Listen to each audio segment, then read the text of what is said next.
You're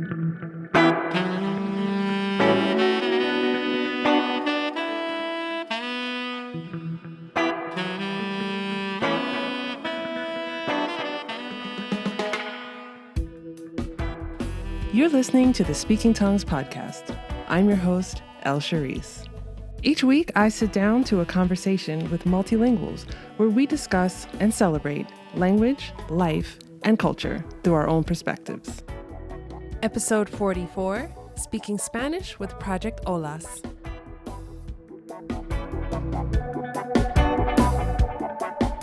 Hello, language lovers. Thank you for joining me for this episode of Speaking Tongues, the podcast and conversation with multilinguals. I'm so excited to bring you this episode where I'm speaking with Rebecca, a student at Georgetown University and the founder of Project Olas, a student-led social impact venture that provides sustainable income opportunities for moms in vulnerable Central American communities. In this conversation, Rebecca talks about how her experience studying abroad in Spain led to her desire to start this initiative working with mothers and families in Guatemala.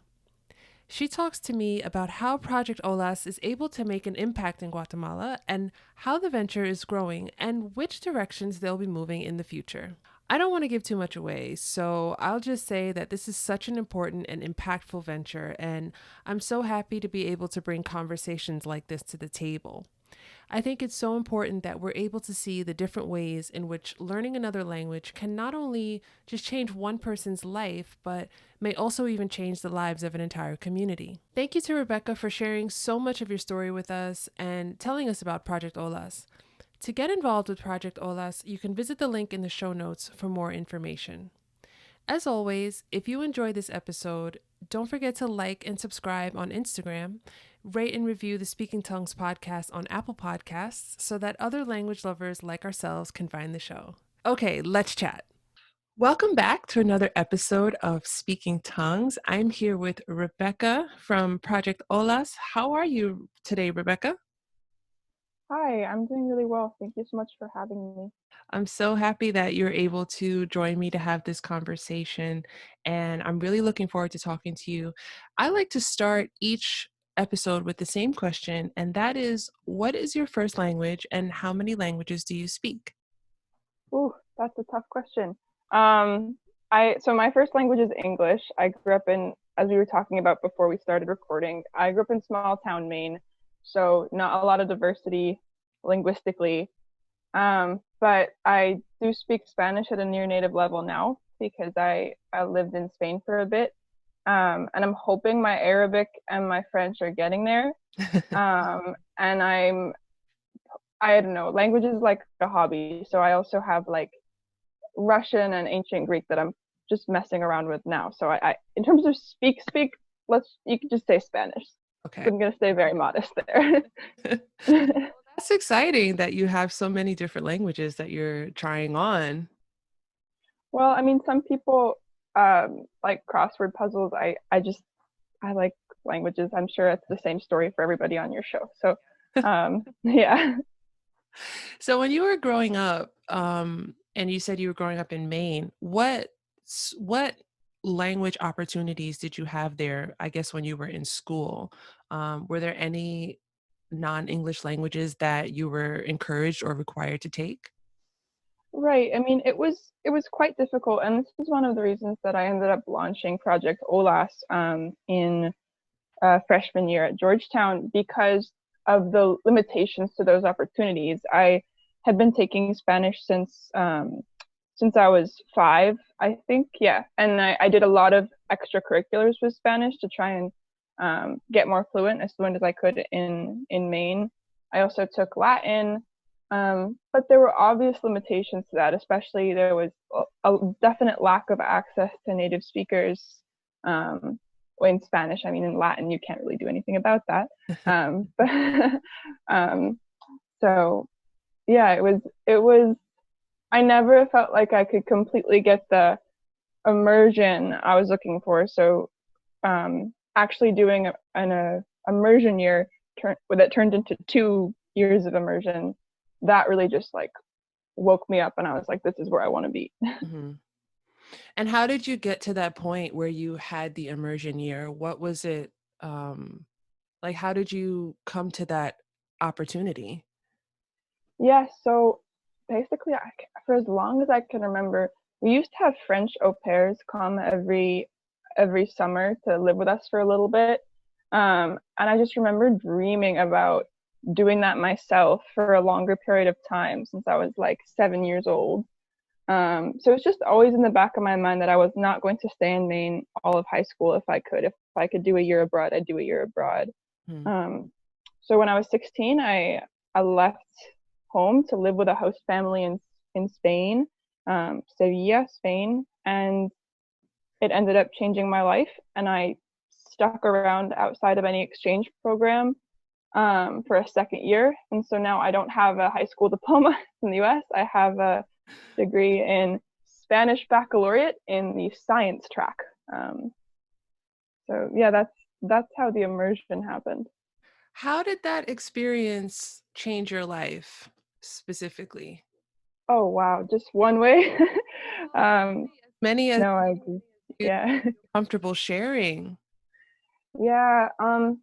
Well, so the first one of the big reasons that I started Olas again, was my host mom. So my own mom passed away from breast cancer when I was 10 years old. So that I'd always really been uh, so aware of moms and like family structure, and going to my friend's house, I'd always gravitate towards their moms and just talking with them and figuring out what they were cooking and doing and all that stuff. Um, and then when I went to Spain, I really, I was 16 years old, so I was very much in my teenage years, but I I found this connection with my host mom that I'd almost forgotten how much I was missing. And the specifically the cross cultural connection, the language connection, but then just that motherly love connection too. It was just so special. It changed my whole outlook on honestly life. And she Isabel, my host mom, is the reason I stayed in Spain for a second year, and is really the reason that I launched Olas, because I saw how special these language connections with a mom who cares about you can be. Yeah, that's really Um, special. yeah, she's a really special person. Yeah, and I guess in terms of um, other ways it changed my life was education. Looking at the education systems, approaching them from not just bilingualism in terms of language, but bilingualism culturally. Um, it was really eye-opening because I'd always just thought that the American education system was the way it is, and that's what education was like. But then you go to a country like Spain, and what it means to be excellent starts to take on a whole different meaning, and it's actually really jarring to get used to. If you're used to getting like very good grades in the American system and just coasting and doing well, going to a different system where they value different things, it was um, quite jarring and really useful because it taught me that I'm in charge of my education. That's an excellent point, I think. I think Yeah. yeah, I never knew that either. And I guess it's one of the things that you just take for granted when you're going through the education system in the US. Just you don't think about what other kids or other Mm. encountering in other parts of the world. What was that experience like for you when you're first getting to, you said you were in Sevilla? Yes, I was in Sevilla. So um, I was thrown into small town Seville, and I'm sure you know Spanish enough to know that Andalusian Spanish is probably the hardest Spanish you'll ever have to deal with. Um, but even then, I was pretty unprepared. I had my advanced Spanish classes, but it was just nothing. So I had no idea what was going on, and I was in small town Seville rather than small town Maine. And I was in a local public school with no other exchange students. I was the only American in my town and in my school system, I was in 11 classes, all taught in Spanish. Mm. And two of those, I decided to sign up for German and French because I liked those languages too. So I was learning German in Spanish. It was first year German, so that was good, but it was fourth year French, and I had never taken French before. So I was learning fourth year French in Spanish.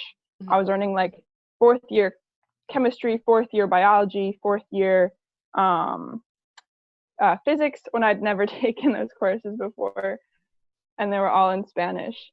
And I also found that so in the U.S. we have we value very different things in what makes students excellent, quote unquote. And I think it's a lot to do with culture. I think because the U.S. we place such a high value on individuality and creativity and innovation that we kind of infuse that into our pedagogy in our education system.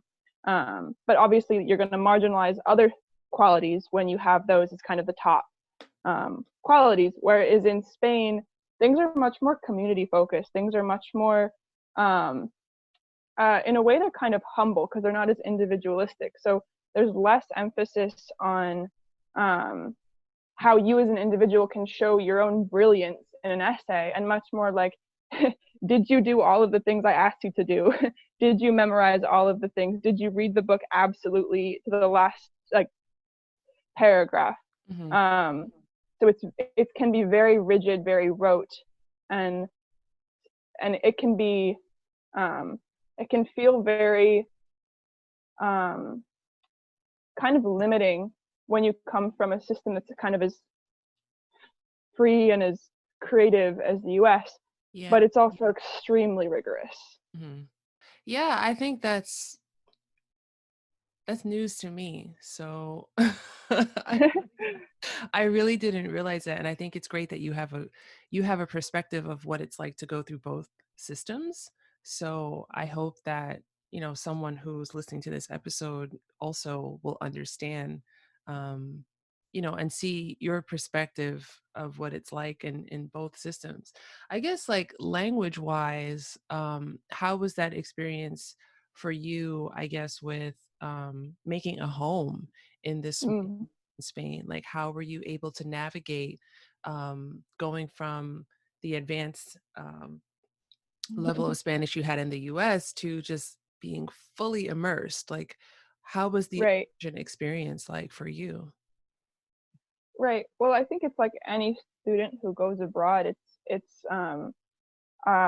overwhelming, but really invigorating at the same time. And I was kind of I was a bit over the top. I also made kind of a pact with myself that I didn't really want to make friends with any of the Americans. I say that kind of laughingly now because a lot of the Americans ended up becoming long-term best friends, but not until like halfway through the year did I actually um, stop speaking Spanish. I really wanted the full immersion. So, yeah, it's the same story. Your head's just kind of nonstop hamster wheeling with all sorts of new words and phrases that you don't even know what they mean. It's just you can't get your brain to shut up. The TV doesn't make any sense. Um, People are saying funny things to you and laughing at you, and you're not sure what you said wrong. But so that all thankfully goes away in a couple of months once you really start grasping what's going on. But after that, I remember this is one of the reasons when I was deciding to stay in Spain. So um, I remember having a really, I don't know, I don't remember exactly what the conversation was, but I remember being in German class and looking at my friend who was speaking Spanish, and she was saying something, and I understood the words she was saying perfectly, but I had no idea what she meant. And that was when I understood like the cultural barrier, because that remains after the language barrier leaves. Hmm. Um, so yeah, basically after that experience, my abroad experience became very unique because instead of just having to pass my classes, which was already tricky because they were very hard, I had to really try to do well at my classes because I had decided that I no longer wanted to be an American high school student. I wanted to be a Spanish baccalaureate student. Right. Um, So yeah, in the middle of that year when I had probably an average of 2 out of 10 in most of my classes, I Oh. decided I wanted to make that my official GPA. Um, so that took some work. And what were some of the cultural barriers that that you mentioned before? Like what were some of the cultural issues that you contended with when you were going through this experience? Oh, it's hard to talk about the cultural barriers without generalizing. So I don't want to ever generalize, but in terms of some things that I saw that shocked me, and I've also heard from others, I remember my first day at school looking around the kind of the area where people were having their snack break, and everybody had the exact same kind of sandwich. Hmm. Like, I'm not kidding. It was the same food. It was the same. Like, people dressed very similarly. It was just way more. Um, I guess you could say, like, it was more of a community. It was there were traditions were way more present. Like, everybody was okay with doing the same thing. Whereas in the U.S., I had always felt like you have to try to make your mark and be different and be unique somehow. Mm. Um, and so in Spain, it was actually kind of uncomfortable to be as unique as I was sometimes. Um, just being a white girl from Maine and not knowing which bocadillo, which is like sandwich, to bring. Yeah. um, um, Did you ever find out, like, is there a specific lunchtime bocadillo that uh did you ever find out like what that was? oh, I mean, in the end, my host mom ended up. She was. I don't know. I always tried to get her to not do it because I was fine doing it myself. She always made me the sandwiches by the end. So she was the one who um, made sure that I had the right sandwich. They have a lot of different things. Like, they have pate. Wow, it feels like so long ago now. Pate is like a paste that's made with, let's say, fish.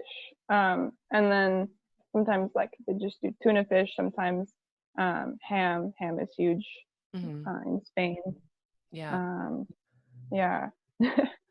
I think that's so interesting because I wouldn't say like here that I remember that like everyone was eating the same sandwiches, but I think like there was like the kind of sandwich you couldn't bring to school.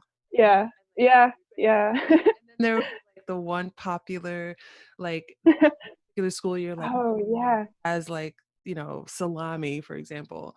And Right. you couldn't be the kid bringing peanut butter and jelly or something like that. Like Right. that's maybe Oh, student thing. no, that is such a good point, because one thing that was beautiful about Spain and about the high school that I was in was that there was no popularity at all. Like, that was not a concept. Everybody was kind of, they'd been with each other since they were so young that they just were friends. I remember looking at just seeing my friends. Um, I was friends with one girl who was drop dead gorgeous, absolutely would be like the popular, like, she'd be the Regina George of the entire high school if she was in the US.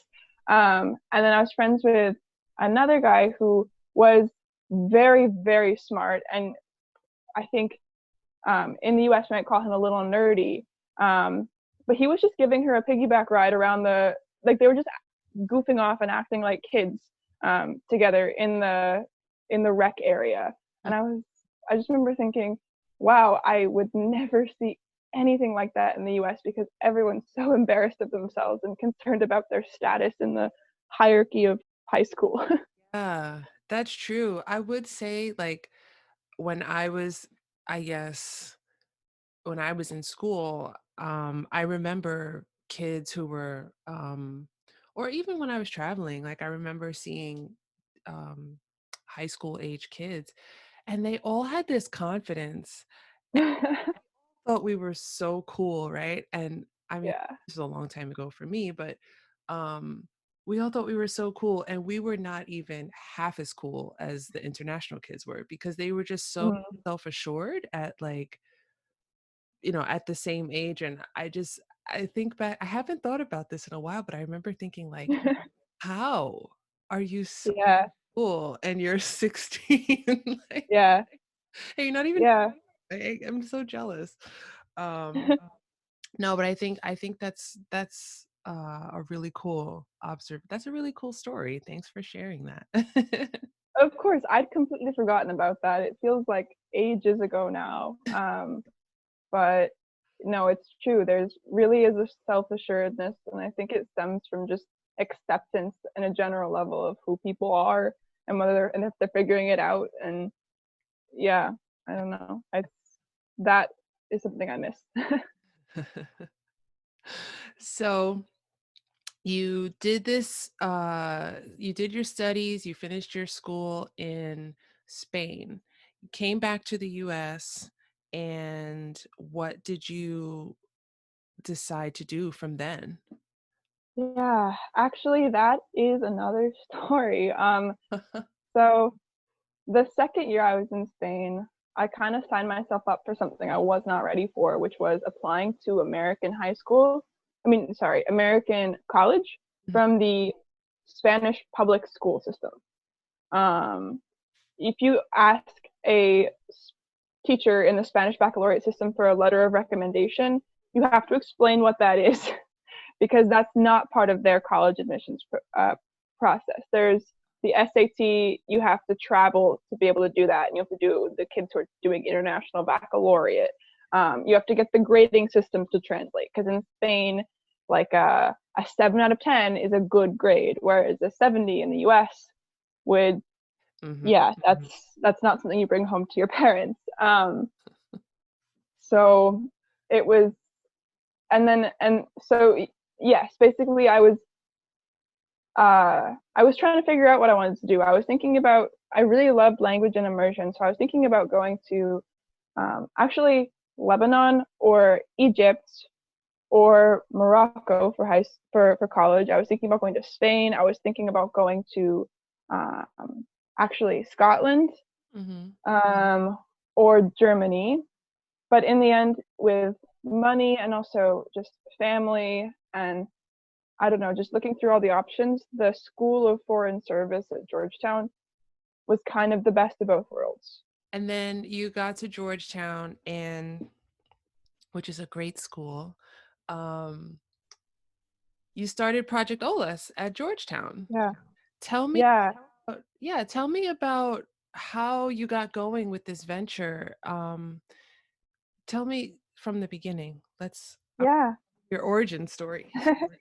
Yeah, of course. So I've loved talking about this so far because I've never really talked so in depth about Spain and the mom experience in something like this. So there's really that's a huge part of the background. Just I'd come to Georgetown from this crazy experience abroad and having this my anchor was always my host mom Isabel and that cross cultural connection and then obviously my own mom's story was there as well. And also in my second year in Spain, to make money just to get by, I'd started teaching English. Mm. And the one thing I learned from teaching English, like English tutoring, was that if I could do it, anyone could. It was, I was amazed that people were paying me to teach them my native language because I had no training.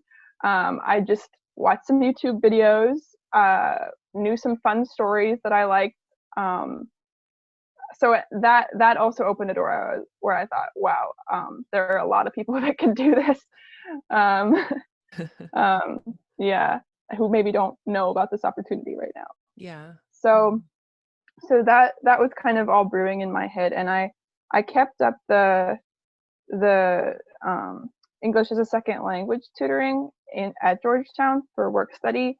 They have a really awesome program called DC Schools, the DC Schools Project, where we would go into, in my case, Brightwood twice a week, and I would work with a recent immigrant family. Really, I'd work with one of their children who is in the school system, But you kind of get the whole family experience because you're in their home. You really try to form a connection and um, create some trust with the whole family and make them feel welcome. Mm-hmm. Um, and so through that, I ended up the seed was planted about WhatsApp. Um, so I remember being in the apartment of my 2T, as we call them, and seeing his mom and his older sister on WhatsApp. And I knew that WhatsApp was used all the time in Spain. I had WhatsApp. All my friends use WhatsApp in Spain. But I was thinking, okay, so if they're communicating with people back home, that must also be through WhatsApp. Mm-hmm. And I was thinking, wow, so there are so because I didn't really everything I learned about Central America was a bit biased. Like when you read the news, Central America doesn't sound like everything is Yeah. going very well. Right. Um, but then I was thinking, okay, so there must be a whole lot of people who have access to mobile phones and WhatsApp, and they're all using it to communicate with people in the US. And I'm an ESL tutor. I have no credentials to be an ESL tutor. Why can't we do this the other way around? Um, um, so from there, I there's one piece of the story that I didn't introduce before, but growing up in small town Maine, the only international NGO I'd ever known about was Safe Passage. Safe Passage is this NGO that's been in Maine and in Guatemala for decades now, working specifically in Zone 3 of Guatemala, which is the home to the Guatemala City garbage dump. And there's a community built around this informal economy. It's been there since the 1950s. The wages are extremely low. It's very dangerous. There's methane fires during the dry season, avalanches during rainy season. There's really, really horrible stories. The education system, you can't get an education system started because young people have to drop out of school to go to the dump. The social stigma is incredible. Um, so anyway, I'd grown up knowing about this specific international situation and hearing about it a lot from people in my community who are very connected on the ground in Guatemala. Mm-hmm. So the first people I thought to reach out to when I had this idea was um, Safe Passage, and they ended up becoming our partner organization, specifically Creamos, which is the women's education and financial literacy program within Safe Passage. Mm-hmm. I hope that made sense. That was a very, very long No, that's backstory. because I was wondering how you got involved with these specific women in this specific zone in Guatemala. So, Yeah, yeah. So Safe Passage yeah, was what sort of role does Safe Passage play with Project Olas? right. So Safe Passage itself is the parent organization. They started. I don't. I don't actually know. I think they started in the 90s, potentially even earlier in Zone 3. So they started to make a school because they saw the problem they picked up on the most was the lack of education, because kids whose parents were working in the dump and were also having to drop out of school to work in the dump, or they didn't have a safe place to go after school. So they started to create a school that has flourished, and it's a really amazing place for young people. Mm-hmm. And then creamos, which means we create in Spanish, they picked up on the specific need for female, like adult female education, and education specifically for mothers, because these women have the moms that we work with, a lot of them had to drop out of school at a very young age, just like um, they're looking for a better futures for their children, basically through Safe Passage a lot of the time. Mm-hmm. So the moms that the, Creamos realized that there are these extremely powerful moms who are leaders in their community who could really benefit from furthering their education, having an opportunity to go back to school, and also have some more financial literacy, understand how to open a bank account, use other employment options through Creamos. Mm-hmm. So yeah, Creamos is an amazing, amazing organization because they focus on the emotional side and the financial side, and that's something that Olas really tries to emulate. Yeah, Um, so important. so yeah, it's yeah, it cannot be understated how important the emotional um, social component is. So tell me about exactly what Olas does. How does you mentioned WhatsApp? Tell me how Olas is able to um, help these women. Right. Tell me specifically what your project does. Right. So OLAS employs moms in Zone 3 as online Spanish tutors. So exactly what I was doing in Spain, exactly what I was doing in DC, but the other way around and via WhatsApp, which is a platform they're already comfortable with. And the idea of social impact language learning is by no means new. I think there's maybe one on the ground organization in Guatemala that tries to do the same thing. And there are definitely opportunities in the refugee community in Arabic and Persian. There are amazing organizations out there that are focusing on those languages. But what's new about OLAS is completely bridging the socioeconomic divide there, because Zone 3 is the most marginalized community of Guatemala City and one of the most marginalized communities of Guatemala as a whole.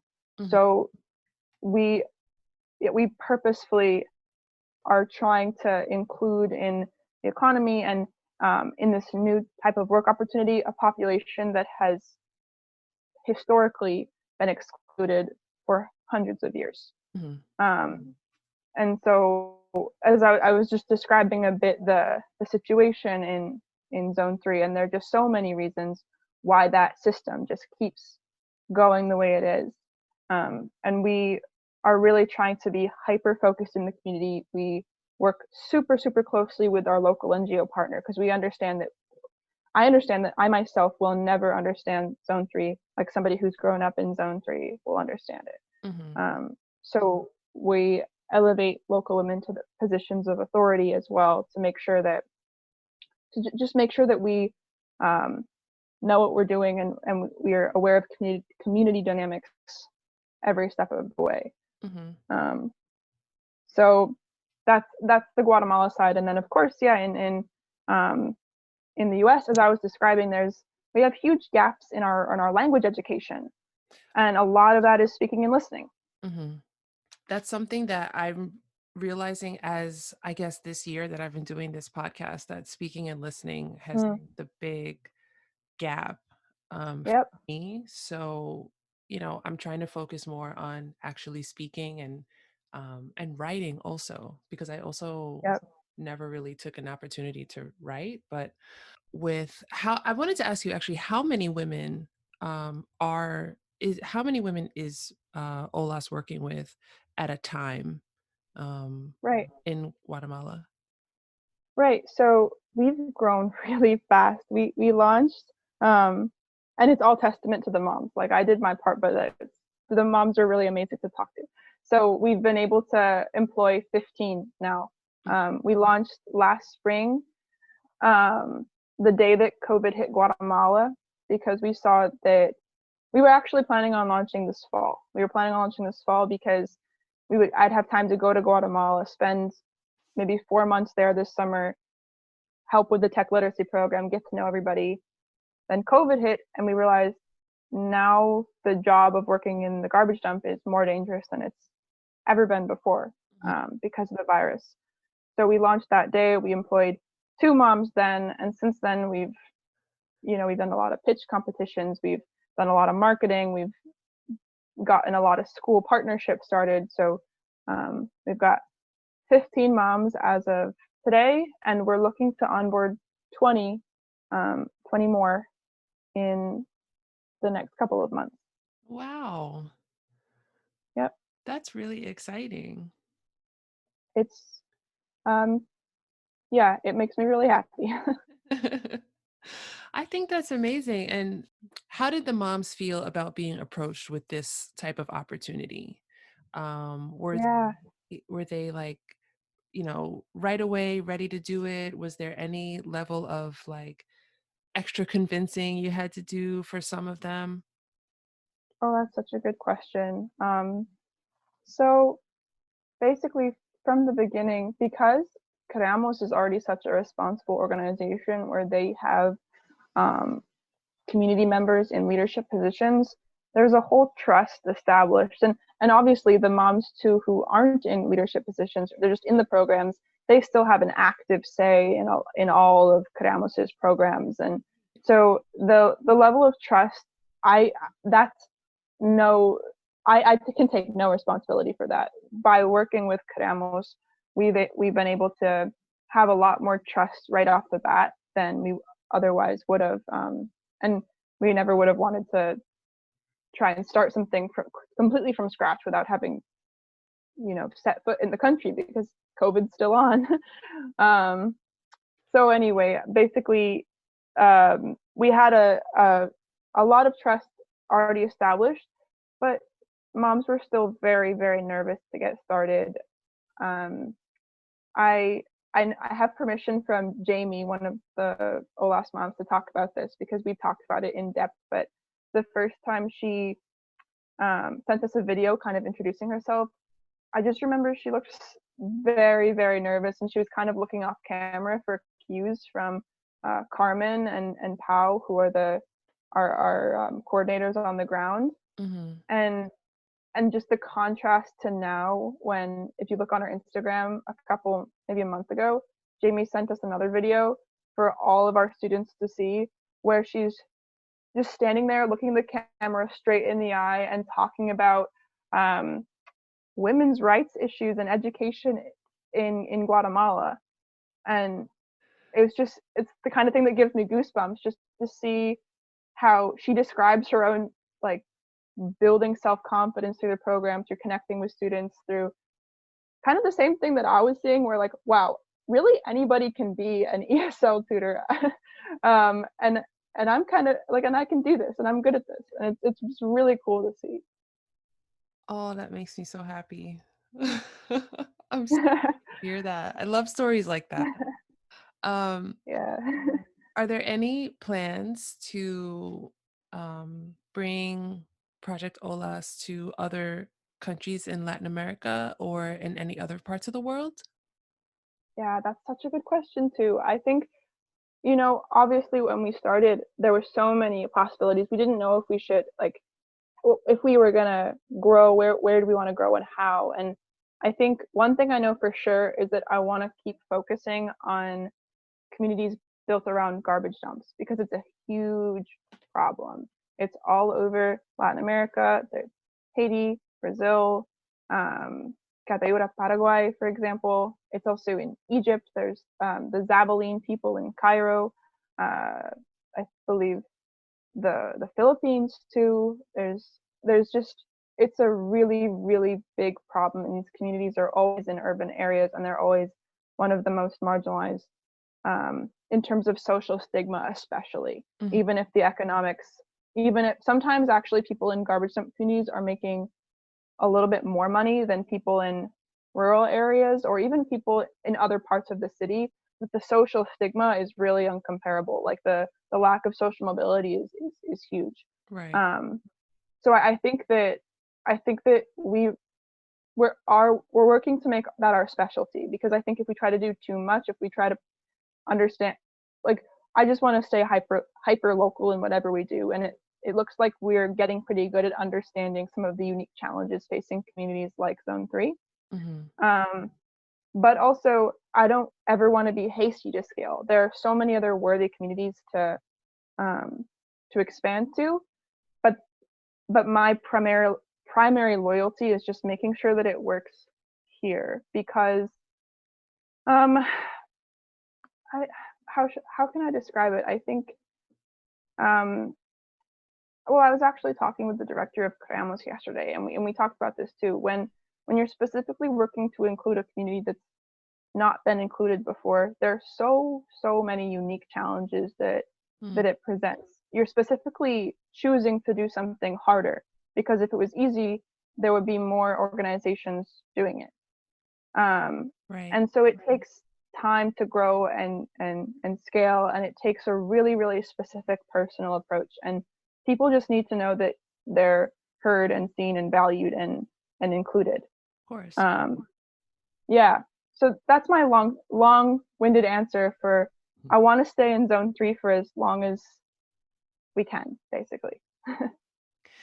What do you think, you know, to your conversation that you had the other day, what do you think is the would be the biggest challenge for you um, when you do get to decide to take on communities around garbage dumps around the world? What do you think the biggest challenge would be in getting to serve those communities and help them financially? Right. I think that the dynamic that we've established on the ground right now with through Creamos and just, I talk with the moms, like try to do it as much as I can. Like every week we have a group chat, things like that. Just getting really connected, joking around with them. Even though we like doing face to face calls and things like that. And that gets harder the more people you onboard. Mm, Um, I had really close relationships with the first moms we've onboarded, and I've tried to start to keep that up the bigger we've gotten. But I know that at some point it's going to be unfeasible for me to check in with everybody and know how everybody's doing. mhm. Um, and I mean, obviously that's just me. I need to not be a control freak, and I trust my team and everything, and it's everything's going really well in that regard as well. The delegating, but it does open up new possibilities for you know um, just misunderstanding things. I think because the having come going to Spain, which is socioeconomically on the same level as the U.S. in a lot of ways. Mm, Um, I was with kids who were my age, had not the same background socioeconomically, but kind of similar middle class backgrounds, um, opportunities for education. Even then, I was completely lost for the better part of 2 years. Um, and so it would be really arrogant for me to think that I can just go into any community and know and like talk to them for a couple weeks, like immerse myself for a couple weeks and be like, okay, now I understand the problem. Let's do this, mm. and this. Like it's a really long process, and listening needs to be continual. Yeah. Um, Yeah, yeah, you make a good point about, going someplace. And I can imagine with some of the places that you listed before, like a lot of those places for me, I instantly have a picture come to my mind of this very strong, rich history and very, mm, um, I guess, like a tight knit cultural society. And yeah. to be someone that just comes, especially from America, just Yeah, says, "Okay, people, I'm gonna fix all your problems, and I've been here. yeah. I know what you need to do."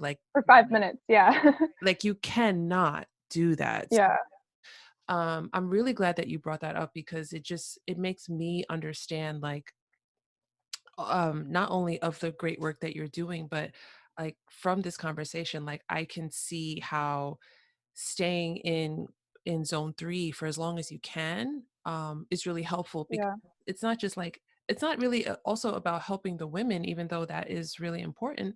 It's not just about teaching people Spanish, but you're also cultivating a relationship, and that, yes, like, yeah, no one can take that away from you. um yeah. and it's so important. So now I get it, and I feel, and I'm like, don't rush, just stay as Yeah. long as you can.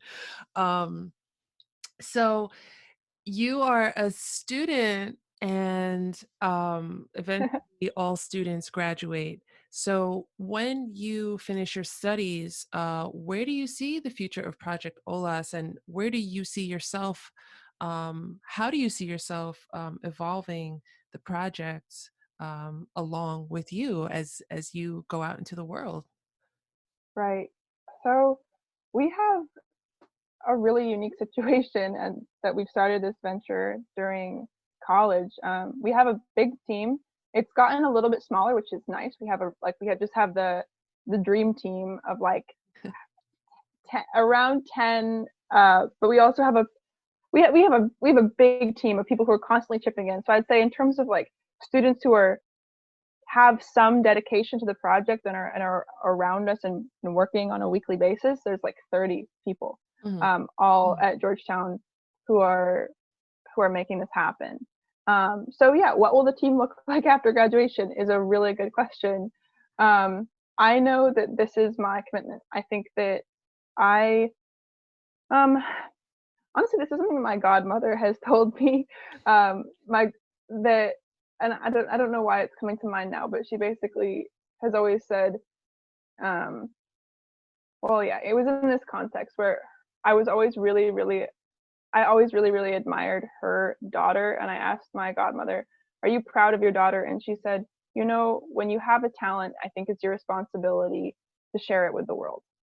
Um, and I don't know what exactly my talent is, but I know that I'm pretty good at leading Olas, and I really like languages, and I really like what we're doing in Zone 3. So um, yeah, what my godmother said just came to mind because I this is what I want to do, Mhm. and I envision myself probably moving to Guatemala, maybe with a couple members of the team, um, and yeah, making this my full time job.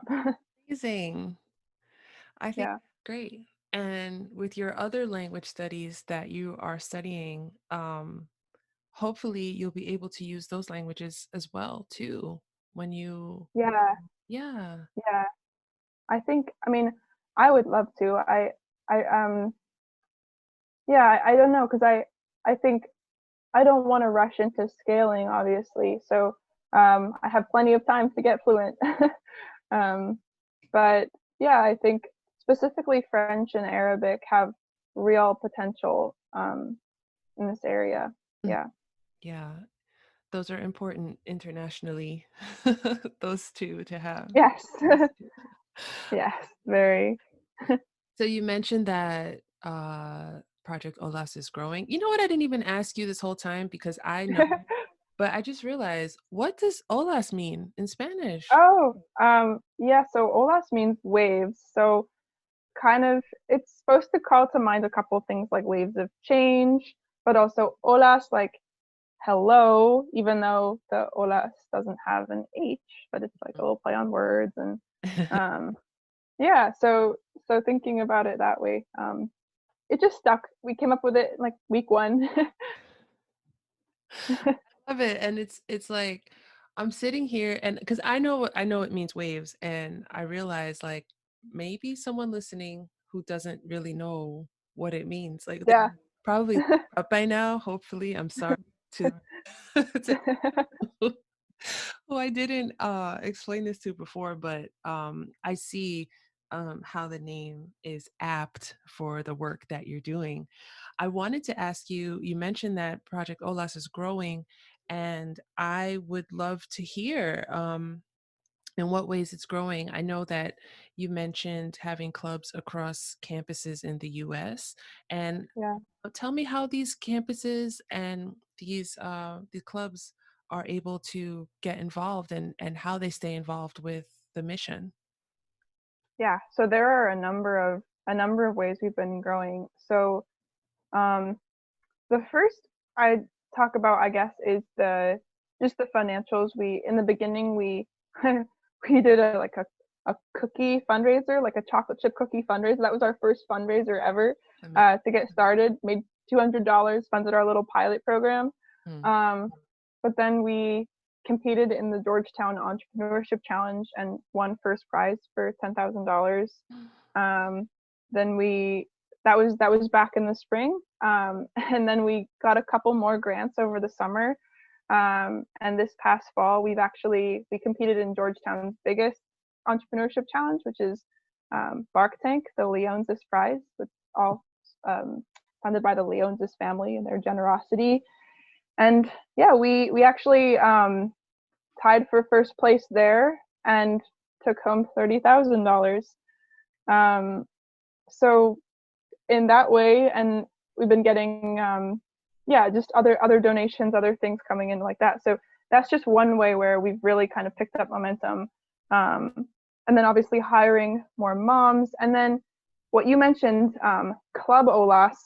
I I think I hope people have understood up to now like what Project Olas actually does, because one of the challenges for us as such a new organization is to understand how, is to explain to people like Project Olas, which is a new idea in itself, and then Club Olas, which is a completely new idea.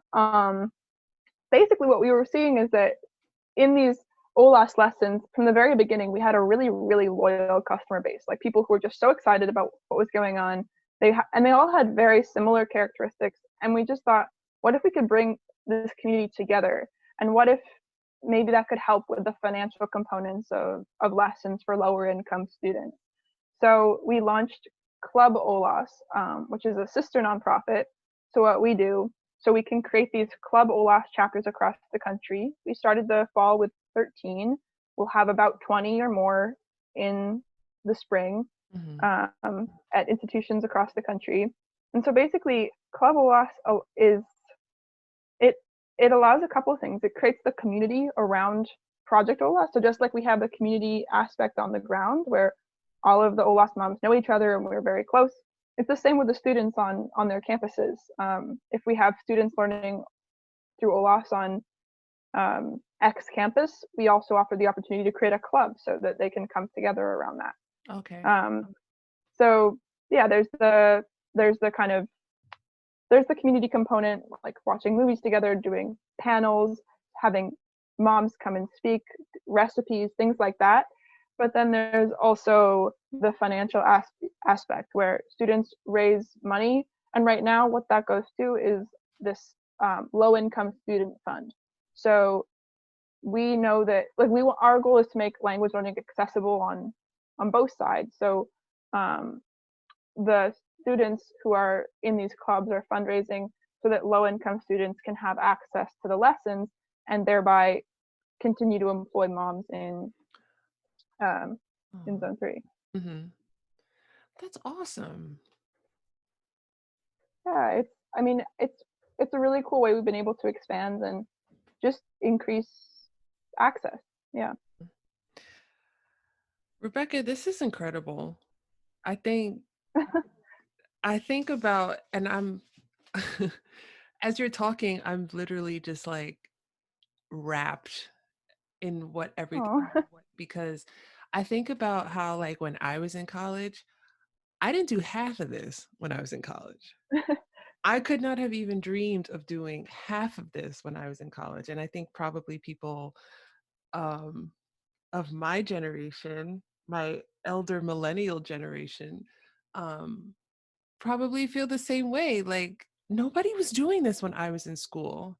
And I wish that somebody was, because I totally would have been 100% on board. And I just applaud you and um, applaud the organizations that you're working with and your team, because that's what it takes, is a good idea and somebody who's committed and somebody who's really passionate about what they're doing to make a difference. And um, I really hope that other people are listening to this and are just as wrapped as I am. Please tell us where we can find you and how we can get involved with Project Olas.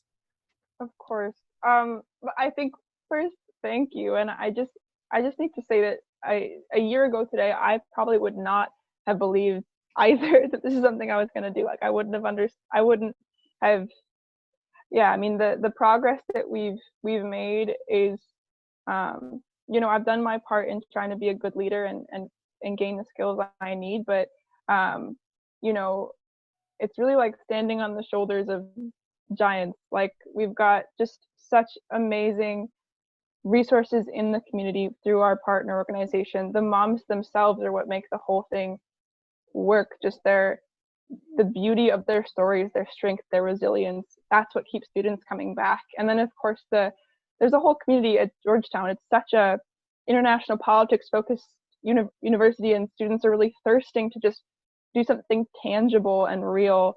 So I cannot claim, to be the mastermind. I'm just doing what I can, and I just feel so supported. So yeah. Anyway, in terms of where you can find us, our website is projectolas.com. We're also on Facebook, Instagram, and LinkedIn at Project Olas. We've also launched a Twitter and a TikTok under the same username. So that's been recent, so you can check us out there as well. You can sign up for our newsletter, and to get involved, the best way you can get involved is just to sign up for lessons. And if you're someone with financial need, we're starting to have the resources to support you. So you can reach out as well about that. And if it's not something you're interested in doing personally, you can gift to a family member or a friend. It's the holidays still, or just donate to the foundation, the Club Olas side for low-income students. Great.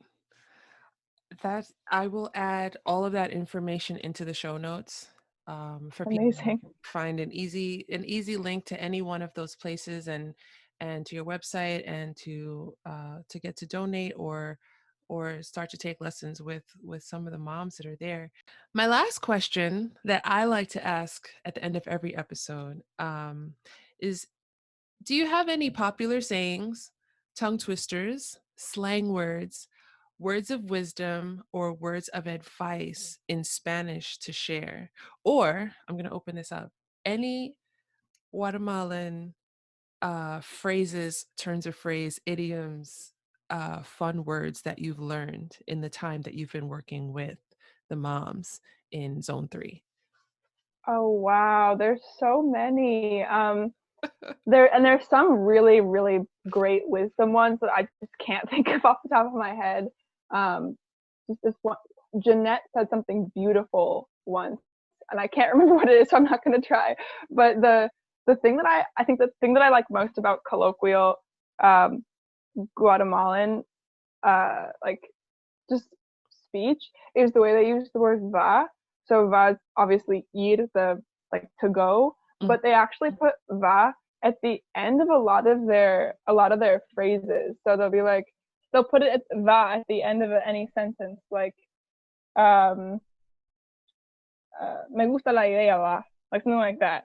They'll just add va at the end. I'm not even sure if they'd say it like that. So maybe if there are any Guatemalans listening, please correct me if that's not a good usage, but a lot of the moms will just add that on. I just find that really, I kind of want to copy it, but I also know that I shouldn't copy it because I'll sound like a gringa. Is that kind of like being in Spain and picking up vale?